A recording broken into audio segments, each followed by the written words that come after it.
Hi, everybody. I'm Al Cantor. I used to be the executive director of the Mayhew Program. I'm now a trustee emeritus, and I want to welcome you to this tribute to Mayhew history. The way this worked out is during the pandemic, late in 2020, we realized we had an anniversary coming. It would be 31 years in early January since the Great Fire that destroyed the old lodge on Mayhew.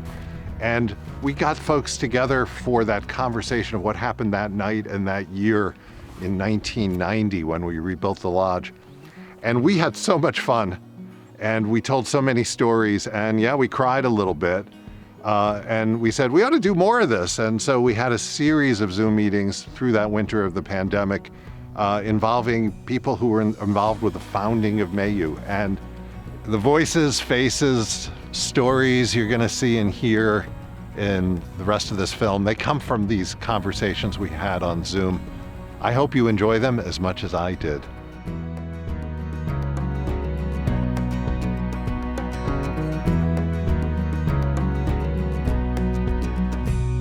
There was nothing preordained about Mayhew. It was an island that was kind of abandoned. Two organizations got together and they did a remarkable job thanks to some bravery, some pragmatism, some idealism, and some courage and foresight and vision. Going way back, Endicott Peabody in 1890 was the head of Groton School. Endicott Peabody read some articles by a reporter down in New York City named Jacob Riis. Jacob Riis was talking about the squalor of the Lower East Side. So Endicott Peabody, who was running a school for rich kids, saw the opportunity to bring some of the poor kids out of the Boston diocese and give them the island experience. So I think what is interesting to me is that this started with a combination of very wealthy, grotty counselors and very poor kids from Somerville and Dorchester, and it transformed then Camp Pasquaney, which was a very successful camp for wealthy children, taking over and preserving the ideals of Endicott Peabody and the Groton School program. My grandfather worked there. It was probably in the early 1890s. And he often talked to me of working there, and he loved it. And of course, that time the camp was on Groton Island on Squam Lake. And as I recall, it moved to Newfound Lake in 1921 or thereabouts. I went to work there as a counselor in 1950. I was only 15 years old, but I was, I guess, taller and heavier than most 15-year-olds, and so they let me be a counselor even though I was a little younger than most.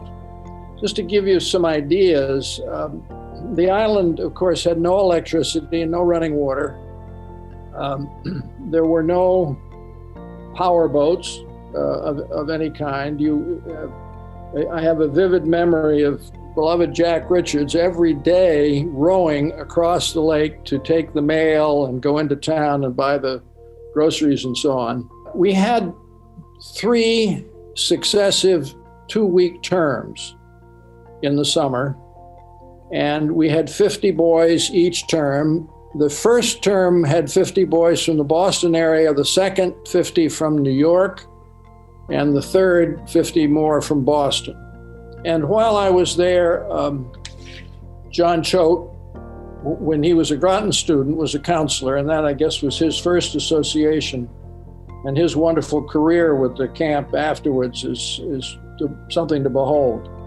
But what makes me happiest of all is that when Bill Polk, the headmaster of Groton, told me that the school was going to give up the camp so that it could focus its attention with young people in the area where the school is located in Massachusetts, I talked with him long and hard about my hope that the island would remain as a place where young people could be worked with in some form or fashion. And he and the trustees of Groton School very generously did ultimately turn the island and its assets over to Mayhew. Charlie Stanwood was the director of Pasquaney at the time.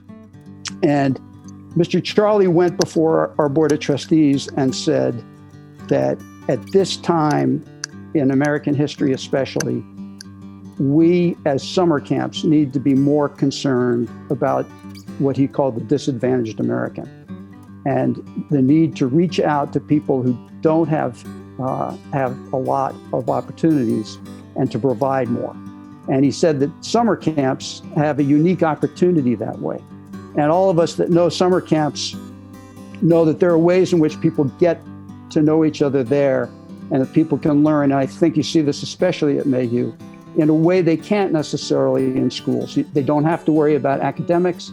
They can just be dealing with the personal traits. And Mr. Charlie, as much as anybody, was committed to seeing that happen. The acquisition by the Pasquaney Trust was conditioned upon the fact that a camp for underprivileged children be established and continued during the term of the lease. And that was in a meeting from August 6, 1968. And the board very much got behind it. At the time, Sam was the president of the Groton School Camp Association. And so Paul put the Pasquaney folks in touch with Sam. And Sam came on as a champion for Mayhew right from the start. The island was a significant factor, and it isn't. It is significant that when the Webster family felt that at Groton Island and Squam things are a little noisy, it was fascinating that they found another island. They could have found 50 acres of land somewhere in New Hampshire or Maine, but they didn't. They chose an island. So I think the island is very important because what you're doing is you're taking young people, let's just say, out of a metropolis, out of an urban area, and putting them into an island where dreams can actually happen.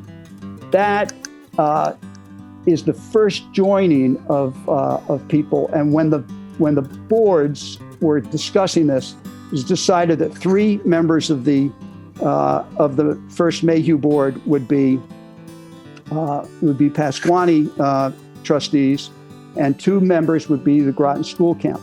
And a big factor was going to be raising funds. Barty Bartholomew was a trustee for 48 years. Pasquaney Owen Lindsay was a trustee for 50 years. Ted Church and John Spaeth were both trustees for 30 years. It was a bunch of dedicated people that were involved in the founding of.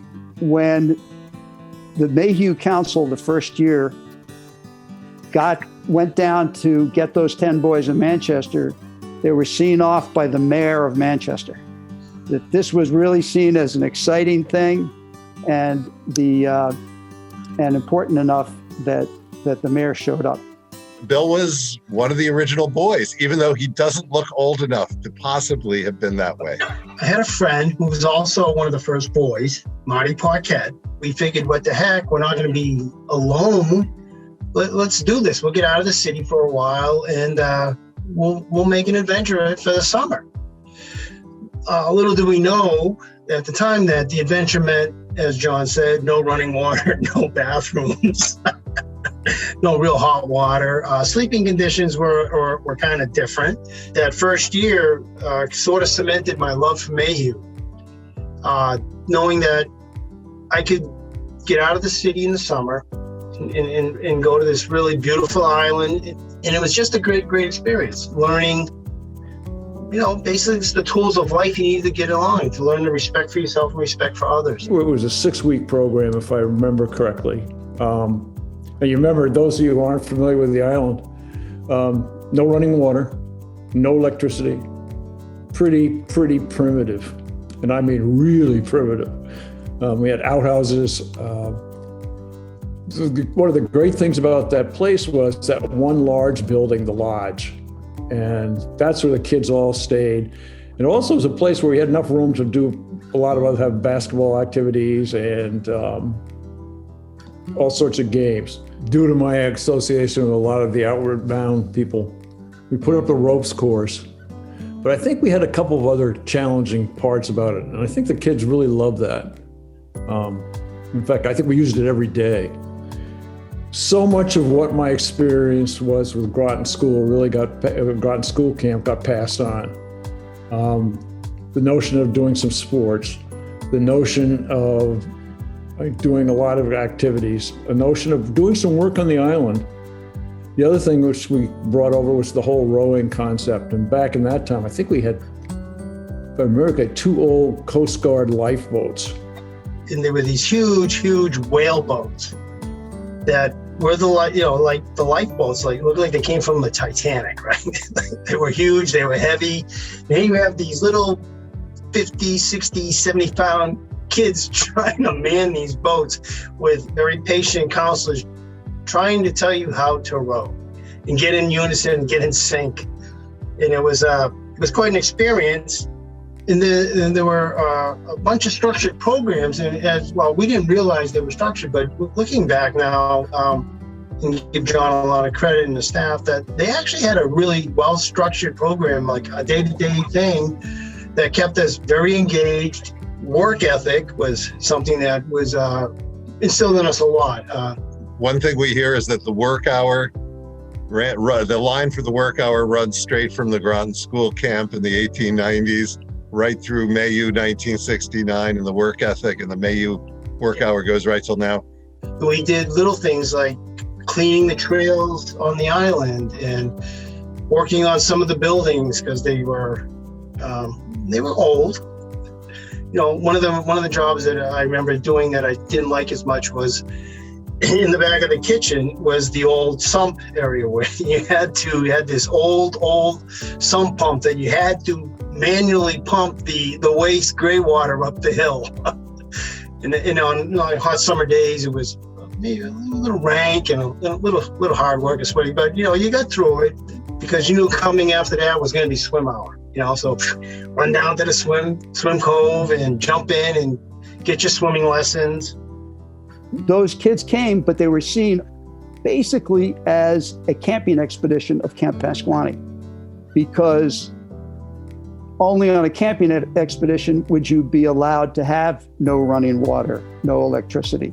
And fortunately, but that meant for the second summer, those things would have to be installed. I guess we got off and running. Now, I can't say enough about Owen Lindsay and Charlie Stanley, the people at Pasquaney. They really made it happen. I stopped being the director at the end of November when, much to my surprise, we had twins. And it became very clear that there's no way I could run the camp. Thanks a lot to Tony Governati, who came in and picked up right away. And I think so much is due to him. Bill was the first clerk of the works under the Tony Governanti administration. And then everybody else who was clerk of the works for, like the next 20 years, everybody would say, too bad they're not as good as Bill. There was actually a loft in the front of the building of the old lodge. And up in the top there is where it was sort of like the camp office. And as the clerk of the works, that's where I spent most of my time. And my function most of the time was like getting all the schedules put together and figuring out where each of the tent groups was going to be at any certain time of the day, who the councils were, who was running what activities during free time. And I would have to be the first one up in the morning, and I would have to go wake up the cook, make sure they started breakfast, and I'd have to walk over to Tony's house and knock on the door and try to get the big boy up. He was a tough guy to get up in the morning. And then I would run up into the middle of the tent area, and I'd have in those days, instead of using the bell that used to be on the old front porch, we had an air horn like you would hear if you were out to sea. And I'd go up in the middle of the tent area, and I would just blast that thing, trying to get everybody out of bed. I hereby declare the 12th annual second session field day competition open. May the best cabin group be victorious. May every boy earn his place in the sun. Go to your activity!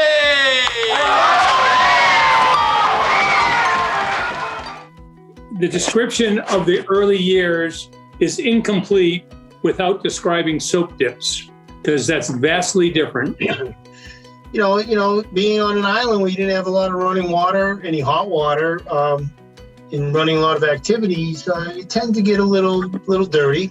And so we would have free swim, which would be incorporated a lot of times with the soap dips, usually around dusk. So I assume that passing boats would not realize what we were really doing.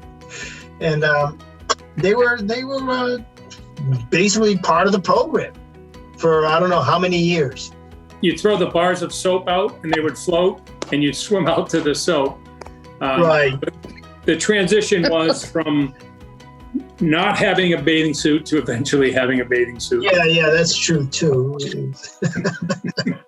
You were talking about how in the second year there was the tent area, which later became the cabin area. Correct. On the same exact platforms. Yeah. And the beds that you slept on, 2x4s or 2x6s nailed together with some sailcloth over them or something like that. Well, canvas stapled to it, so it was like it had a little bow in it, and they were comfortable.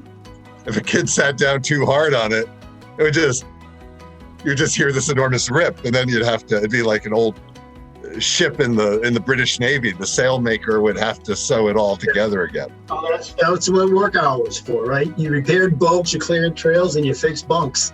I was there for the 8 years. I saw the influence it had on many of the boys that went through the program, as well as the staff. It was amazing to see how some of the staff actually had some really interesting life lessons learned while they were trying to counsel and mentor these young men.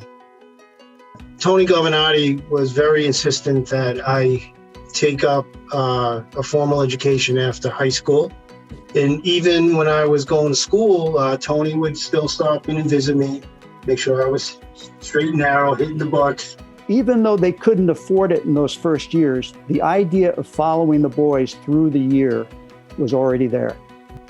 It seems like nobody owned a particular idea around the founding of Mayhew. It sounded very collaborative. An incredible team effort to make all this happen in quite a short period of time. And it wasn't until a couple of years in that there had to be a formal lease, and that came to a head because there had to be somebody local who was already designated, and that had to be Charlie Stanwood. What I've often had was I wish Charlie Stanwood could see what Mayhew has become. Not only did Mayhew survive, but it thrived, and it changed each year. In a way, it was a natural evolution. In other ways, it was very conscious, looking at what we were doing and making it better all the time.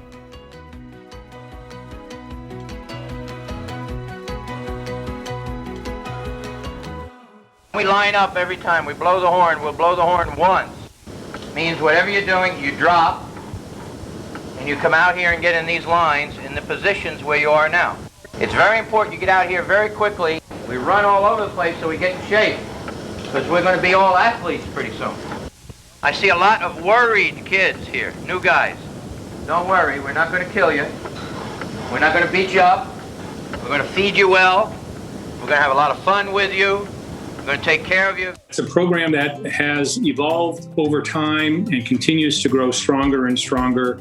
It really bespeaks to New Hampshire's way of doing things, very grassroots, very sincere, and it has come a long way. So my first summer on the island, I was still in high school. I was hired as a junior counselor. And this was the year 75 where the program had gone from Camp Mayhew to the Mayhew Program. And there were a number of factors that led to those changes. So 75 is when Camp Pasquaney was no longer responsible for the funding. Mayhew was incorporated. The United Way programs across the state were gaining traction. And the program was expanding from taking boys principally from Manchester to across the state. The other was the realization that keeping in touch with the boys was really important to keep the relationship going, because if Mayhew is anything, it's relationship based. So Al will remember that we would have reunions around Christmas time every year, of which we would get to see the boys, hopefully, and not all would attend, but many would. And we'd have them in Manchester and Rochester and Keene and Concord and so forth.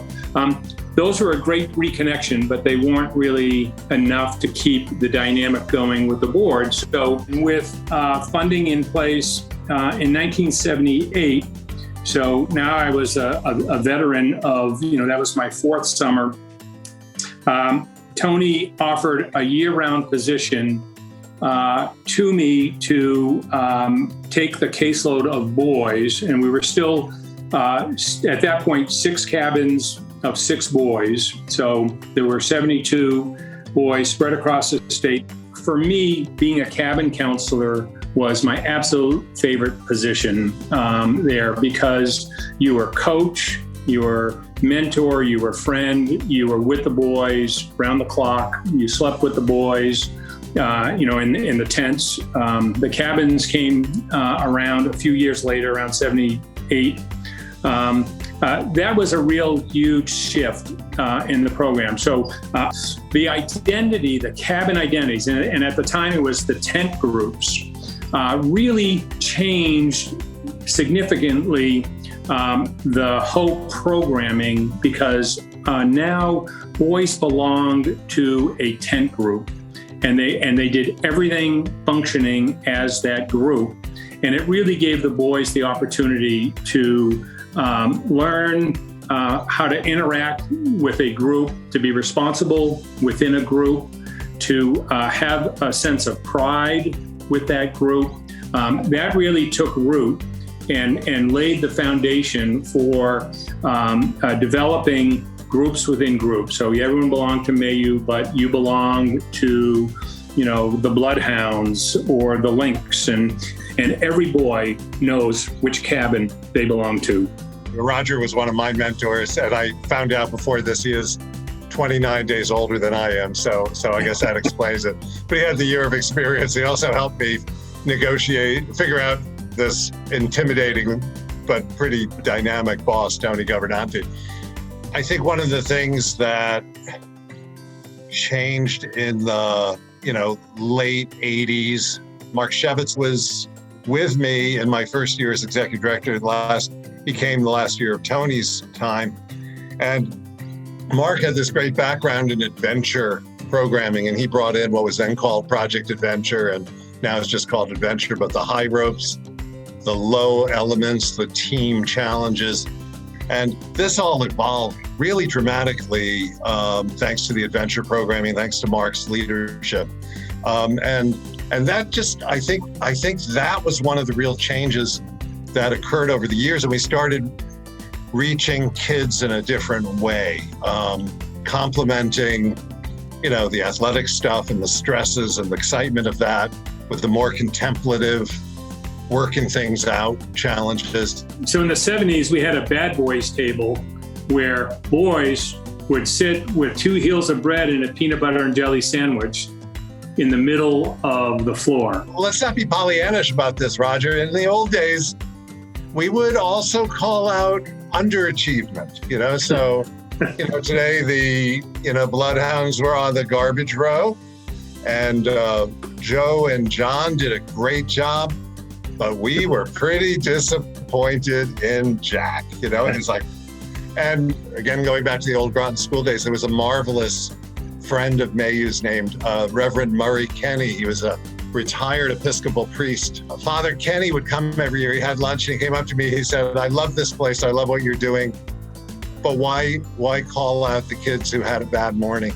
Yeah, why do we do that? So we stopped that. And all of a sudden kids stopped dreading announcements and they just said, wow, this is great. And if they don't happen to be mentioned, they just have so much fun high-fiving the kid who did. Things were different, in the 70s. And one of the marks of Mayhew was really evolving, with the times and always to a higher aspiration. And the goal, even back then, was to try to help the boy self-realize. There were just better ways of doing it. I think Mayhew was always essentially free for the vast majority of boys. In the late 80s, when we actually sought out some of the paid tuition people, it was very different. The beauty to being on Mayhew Island is the environment that is created, of which all is equal. And when you had tuition kids, it was they were coming at it from a very different angle. So while it may have served a functional aspect early on in bringing in a little bit more money, I can recall conversations with Tony that the money wasn't worth it. Having the boys not worry about any of that just really allows them to just be themselves, and as Jim would say, to be the best they could be. Most nonprofits, if you're a theater, you sell tickets. If you're a school, you charge tuition. If you're a hospital, well, you charge tons of money. Mayhew didn't have any opportunities to get earned revenue, so we figured create an endowment. And I remember we started a $200,000 campaign in like 1987. Whoa, it's a lot of money. And then that became a $500,000 campaign that was completed. I think over my shoulder there, see that little plaque there? It says, it's a facsimile of Don's wall. It says over the top. It's a very Mayhew way of celebrating completing that $500,000 campaign. So I think that all came together with a sense of, we got to provide for these kids, and how can we do it in different ways? And people have been extraordinarily generous. One of the most definitive, challenging, terrifying moments in the history of Mayhew was when our main lodge burned on the island in early January 1990. It was an incredibly emotional time for all of us. I was the director at the time. I know it was emotional for me. And I'm going to start by saying it was January 6, 1990. It was a Saturday night.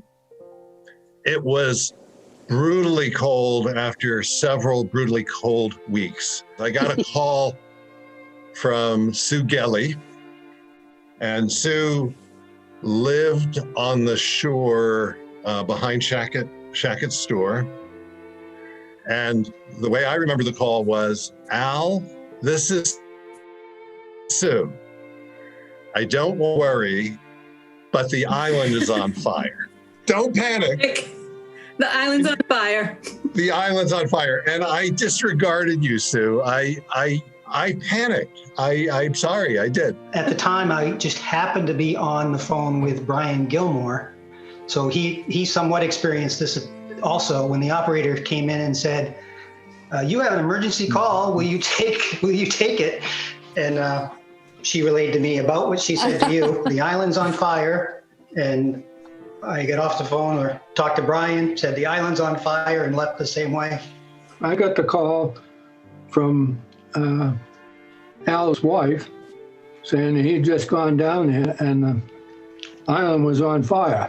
And so I went over to the fire station, grabbed my gear, and went down. Approaching the scene of the fire down West Shore Road, all I could see is this horrific orange glow in the sky, and I just thought, no, we're gonna, I didn't know how many buildings were involved and how bad it was gonna be. One of the things I'd written down here is that we had a lot of discussion as we were approaching the scene. What were we gonna do? How were we gonna get out there? I mean, we knew we weren't gonna bring these huge fire trucks across the ice. And I remember helping them put the portable pumps in the back of my pickup truck and taking as many firemen as I could in the back safely.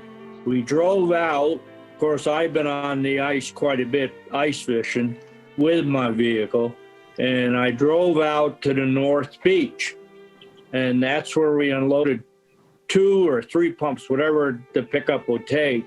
I could clearly see that the whole right-hand side of the lodge was fully engulfed. That's where the dining hall is. And I knew there was no chance we were saving that because it was completely engulfed. But what was so interesting was that back in the old lodge, there was a breezeway. If any of you remember that, there was a breezeway that separated the floor hockey arena rink or whatever you want to call it from the basketball court and the dining hall on the right-hand side. And there was this open breezeway. I ran through that breezeway with fire to my right and nothing to my left. Got the portable pump out and started getting things ready. And I turned around to look back at the lodge, and where I had just come from, not more than a few minutes had passed, and the fire had already jumped over through that breezeway and was already starting to catch onto the rest of the building. By the time the pumps are going, they could only save the other buildings. They couldn't, the lodge was gone. I can remember Skip helping me, or I helping him, however it was, try and save the generator shack because that was so close to it. We didn't want the generators to go. And then it got into the trees and whatnot. And I can also remember Michelle, Gavin, and myself kind of hugging each other, doing a lot of crying, very emotional. Still is to this day. And the heat was so hot blowing from the north. You could stand just a couple feet away from the building on the north side and it was not hot. And on the south of the island, yes, you could be standing out where the boats are and you really, on the cold, cold night, you didn't really even need a jacket. I want to just correct the record here. I was focused on putting the fire out and I was not crying until arrives Al Cantor on the scene, and he comes running over to me and gives me a great big hug, and we did embrace, and that's when the tears started to flow because it was pretty emotional. I mean, I knew how much love and work Al had put into the program, and of course I'd been involved with Mayhew at that time for 6 years. I'd gone to the program, started as a boy there when I was 10. And there were a lot of personal memories for me. I mean, one of the things that I remember thinking about as I was trying to get the pump ready is that the cabins, each summer, each session, each cabin group makes a plaque. And we put a lot of time and effort into those plaques. And as a boy, I was very proud of the plaques. These plaques get hung up on the ceiling of the dining hall. And all I could think about as I was trying to get the pump ready was all those plaques from all those years that people had put so much time and effort into were gone. The one thing we probably couldn't survive was if the lodge burned. And Mark, to his credit, every summer took pictures of those plaques. Yeah. And those pictures are still hanging in the new Mayhew dining hall. He was right about the photos and he and I were wrong. We were able to rebuild. I had no doubt whatsoever that night as I was watching the lodge burn that we were gonna rebuild and go on and Mayhew would be back. There was so much caring, so many people who wanted to make sure that this didn't break Mayhew that I had no doubt. It was a terrible night. And it's one of those things that it's etched in your memory that you never forget. I think we were all so much in shock, and I was. I remember the shock of the moment at that night. I remember calling Owen Lindsay, who was, pretty much the founder of the modern Mayhew. You have to understand that summer before we had named the old lodge, the Owen Lindsay Lodge. I said, Owen, the lodge burned. And he said, oh my, well, what are we gonna do about it? And that was kind of the moment when we kind of dusted ourselves off the day after the fire. I was walking out to my car, which is this little red Escort, and there was an envelope on my seat, and in it was a check signed by Skip Bowie. And it was the first donation. This is where I'm gonna lose it. And I think I remember in the memo line, it said something like, we'll do it. And we got many, many more checks, and there were more zeros and commas attached to them. But that was the one that was the first and the most important to be skipped. So thank you. Al probably remembers a boy from Lebanon that you had to throw off the island. He was working in the kitchen, and he decided he was going to be the boss there. And so you had some words with him, and he took off with one of the boats that night. And I can remember we thought we'd lost him. And I helped open some of the envelopes, the donations. And we got one from him for $15 from Ohio. I remember he moved out with his father out there. He was working. He was a senior in high school. And he said he saw it on one of the news media, CNN or something. And he said he hoped the $15 would help out to see the building rebuilt. And that was like somebody giving us $15,000 or $20,000. It was just a heartbreaking thing that we didn't lose him. One of the Mayhew mothers, and maybe probably your son too, set up a can in the local market to gather money for Mayhew and bringing that in, that just those kind of touching moments, I think, is what really got us through. We ended up coming out, I think, about $100,000 ahead of what we needed to build the building. And that was added to the endowment as a building endowment. Yeah, you're right. To take care of the building. So that, you're right, it gave great momentum. The leadership of Bob Larson, I don't know whether he's on the call. I think he is. I hope he is, because he was a big part of getting that building up and going again. It was a trying time, I remember that. I was the president of the board, but I guess what I remember and I'm struck by today in this call is that Mayhew has always been about people who can contribute money and people who work their heart out for the organization. I mean, real workers. And that goes to Michelle and others who rallied around this event. Dick Cowan. Dick, you get emotional about it. You're one of my favorite trustees I've ever served with, but you're a doer, and so many other board members were the same way. And there were people in the community who all jumped in and made that happen. That's my overall memory of this. Within about 8 weeks, we had received, as I remember it, Michelle and Dick, you'll have to correct my memory, it was over $200,000. With the donations, we were able to build the new building. And Brackley was the one who designed the building. He basically said, I'm good, I'm local, you can trust me, and I'm cheap.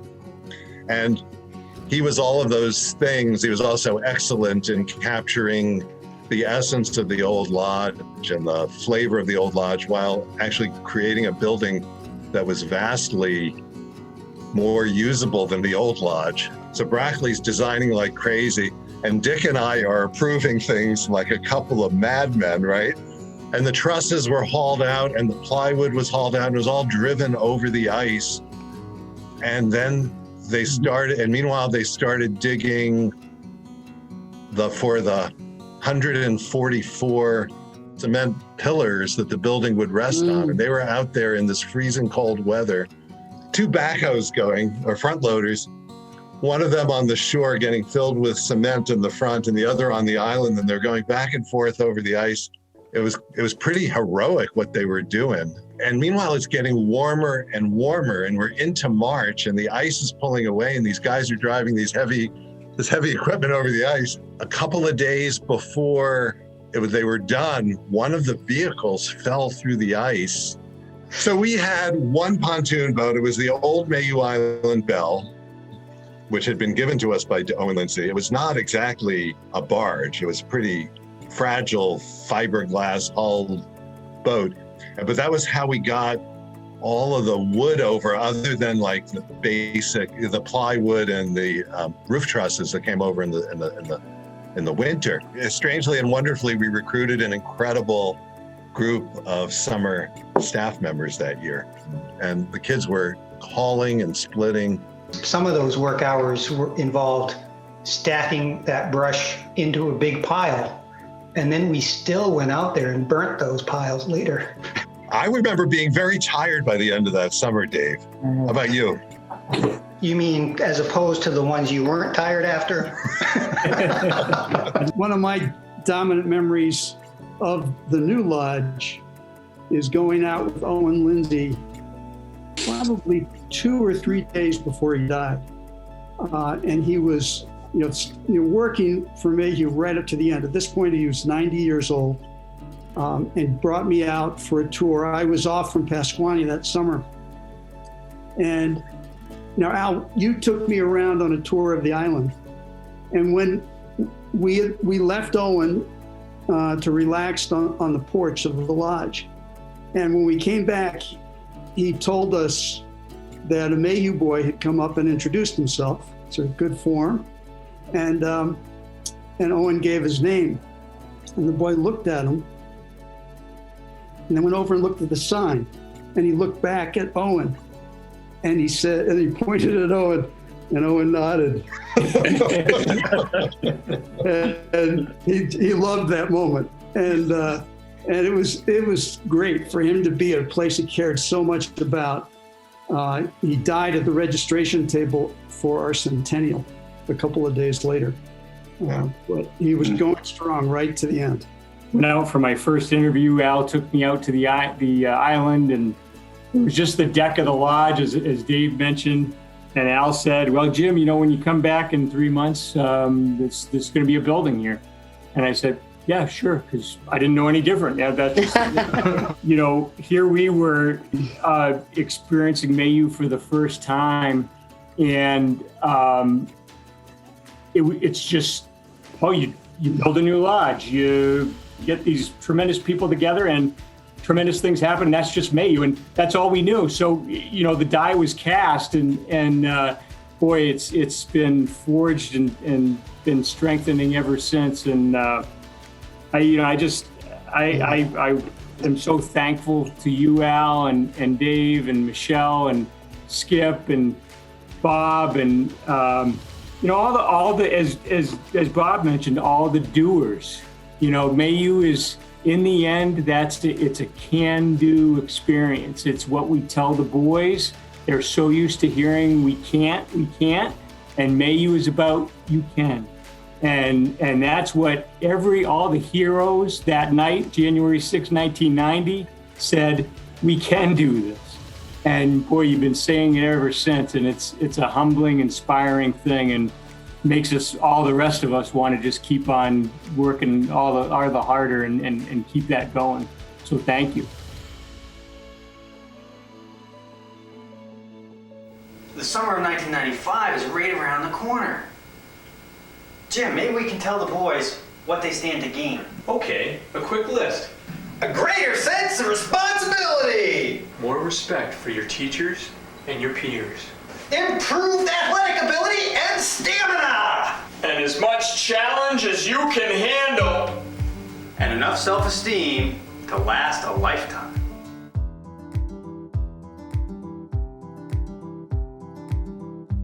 I left in 1995 after 10 years. When I returned to the island in 1995, it was for certain a kinder, gentler place. The behavioral system was a lot different. There was a lot of processing going on, so it wasn't just in action. So in the 70s, it was action oriented, as Al said, with the sports, but there was a lot of processing. There was a lot of group, dynamic. And you could really feel the attitude of gratitude, lifting boys up and speaking about their accomplishments, however,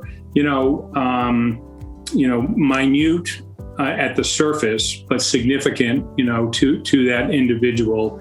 And I think the staff training was a lot more comprehensive other than driving dogfight. We stopped sending boys to the church and we started doing chapel on the island, which was really an expression of the gratitude. Boys would come up with their notes. They would, capture all of the notes from their cabin mates and say, John is thankful for, Jim showing him how to swing a bat, or for being patient on ropes, or whatever. The program was really building on the gratitude, and at the same time, the year-round component, which I'll let Jim kind of expand upon, was a lot more comprehensive. So we had 4 or 5 staff working across the state. The staff was a lot more sophisticated. We had a lot more music nights and a lot more community, events. And the real tenor of the program was less authoritarian, as it may have been, and kind of strident or strict, to being a lot more supportive of the boys. And I can say, as a counselor in the 70s and then coming back, it was a lot less about the staff or what your needs are as an individual, and just totally yielding to the boys. And that was something that, staff and Al put in place, and we just kept building that. It was really about the boys. Being the executive director, you take responsibility for the uniform. So we're going to get some sweatshirts, and we had uniforms that said Mayhew staff. And I remember Sean Keith saying, well, why do we have staff? Because all we're doing is separating ourselves and creating that difference. And it was like, aha, of course. So everything kind of just went, across the board. So to me, that was indicative of the kind of change that went on under my tenure.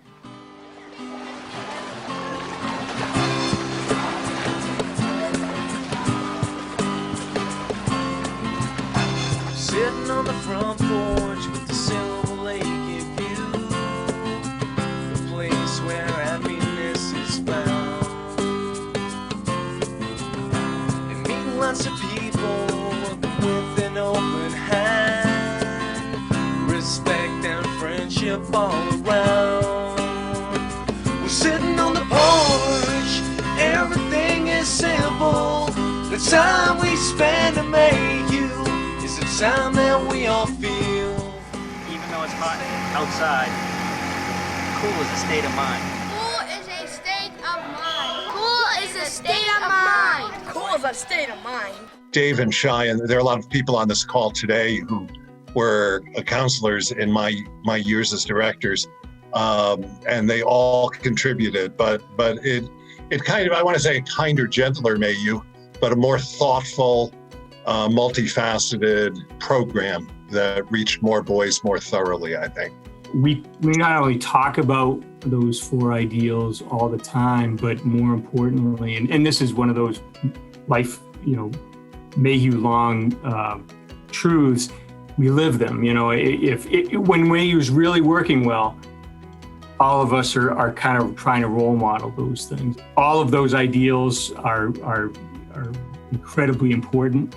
The one that I tend to hone in on quite a bit, and we've heard a lot about this already tonight, and that's community. And there's something about the community that's built on Mayhew Island that is unlike any other. Everyone in that cabin group, in tent group that Roger's talking about, is kind of trying to pull for every individual, and every individual in that group realizes that it's his responsibility to do his best job to pull for everyone else. And that both of those things have to be happening to have, Mayhew at its best. Sing it, Brother Jim. Sing it. But all of those ideals evolved. I mean, it wasn't like in 1969 the founders sat down and said, respect, responsibility, community, challenge. But we found ourselves over the years talking about those subjects. And I think, certainly during my time, this was largely through Dave and Mark. We would talk, we started having morning homilies to set the tone, and we'd start picking on one of those things. I think these 4 cornerstones, like the building was already built, Monica. And then we said, okay, now let's slide these 4 cornerstones, because that's really what built the building. It's like a theory that fits the practice of what Mayhew had been doing for the 20 years before. I was on the outreach staff when we decided as an organization to move to a 6-year program for the boys, and the board and the staff said, let's extend this. Let's, rather than taking more kids per summer, let's work longer with the guys and build that relationship, having more time with each other to help each other through the tough moments. So Mayhew in '93, I think it was, Al, extended to that 6-year experience for the boys. And then after several years of saying, boy, we've been working with these guys for 6 years, but now we're just stopping just before high school graduation. And we said, why don't we extend it? Again, the board and the staff came together and said, you know what, we got to make this happen. And so many people beyond the board and staff said, hey, we want to help you make this happen.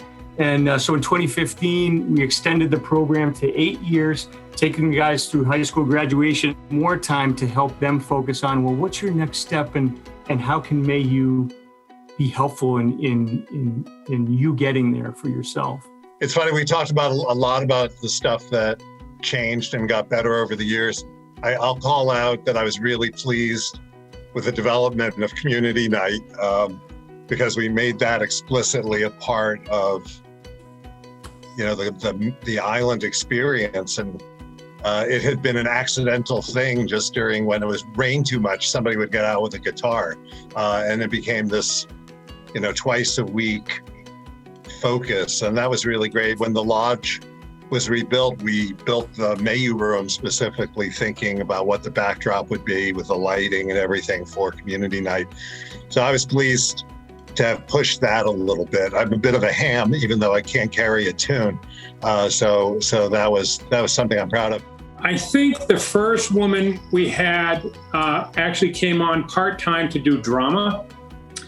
And not only did we discover that women and this is probably 96, could, be super strong staff members, but could add another dimension, much like Project Adventure adding drama was pretty significant. So I'm guessing, 97, 98 was probably about when we started with the first female staff. And there were, a couple of questions, but it was just one of those things that was just so easy to do because above all, they were just strong people. But I may add that the board has had women directors going back to the early 70s. Mary Mongan, who came out of Manchester, was a real force. There certainly were women on the board. And then we had people like Juanita and obviously Michelle.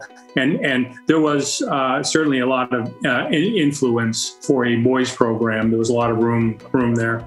Thanks to Ed Thompson. I don't see his face, but he is still on the call. Greg and Ed Thompson got together a year ago last spring and said, hey, what are you doing this summer, Ed? You want to come out and we're not going to be able to welcome the boys to the island, but this is our opportunity to make it all the better for them next year, which is now this year.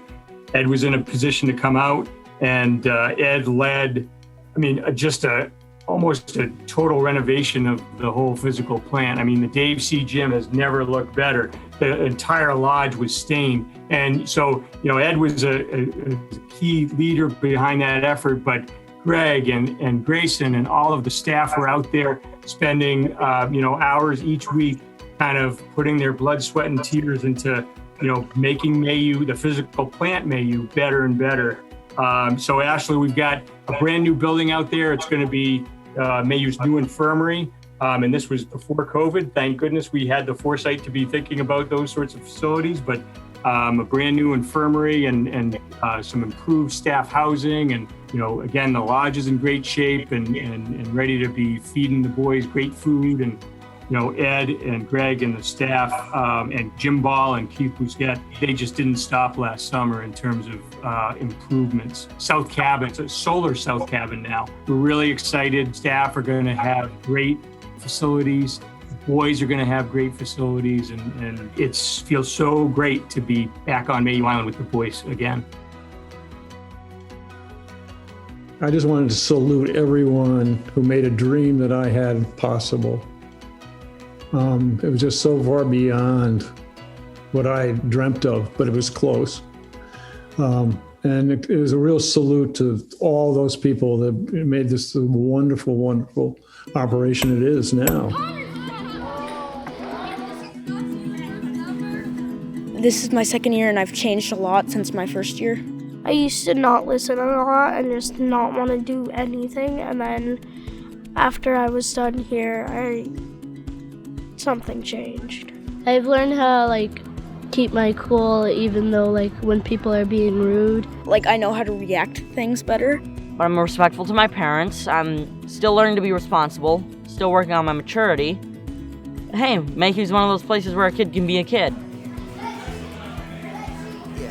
I had the right mentor at the right stage in my life to help guide me and to help kind of show me a more positive path than I otherwise was kind of going down. As I've grown, Mayhew means a lot more to me now than it used to.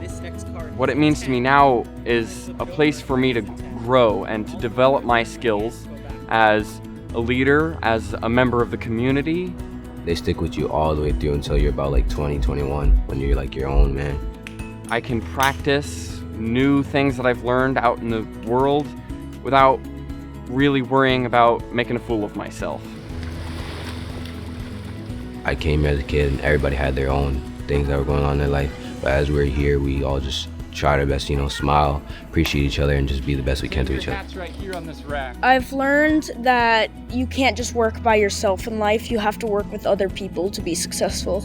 In all situations, try your hardest, be respectful, and try to respect other people. A ship is safest at harbor, but that is not what it's built for. I always didn't think I would amount to much, and here I am. I have an internship at a manufacturing company. I've got colleges from all over the place asking me, hey, you should look into us. I've gone to the National Youth Leadership Forum down in Atlanta. I even went and was part of a documentary in California with the Media Policy Center. So this is more than I ever dreamed I could have achieved, and Mayhew gave me the tools to become my better self.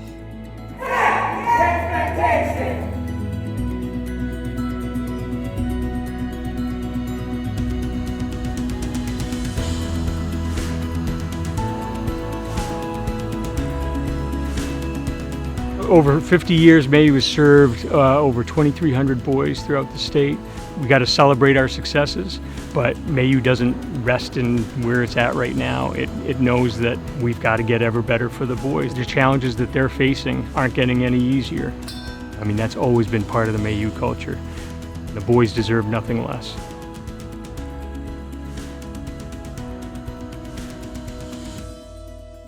And the boys returned in 2021, and they're going to be back every summer, every year going forward.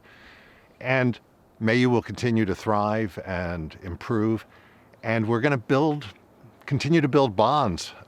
You met Sam Chauncey and Jonathan Choten, some of the people who created the modern Mayhew, who knew this place in the 1950s, and they're connected to those of us who have been part of Mayhew for years, and they're connected to that boy who's going to be showing up this summer. And it's all possible thanks to this broad community of people, boys, families, staff, trustees, donors. Thank you for being part of Mayhew. Can't wait to see what the future brings.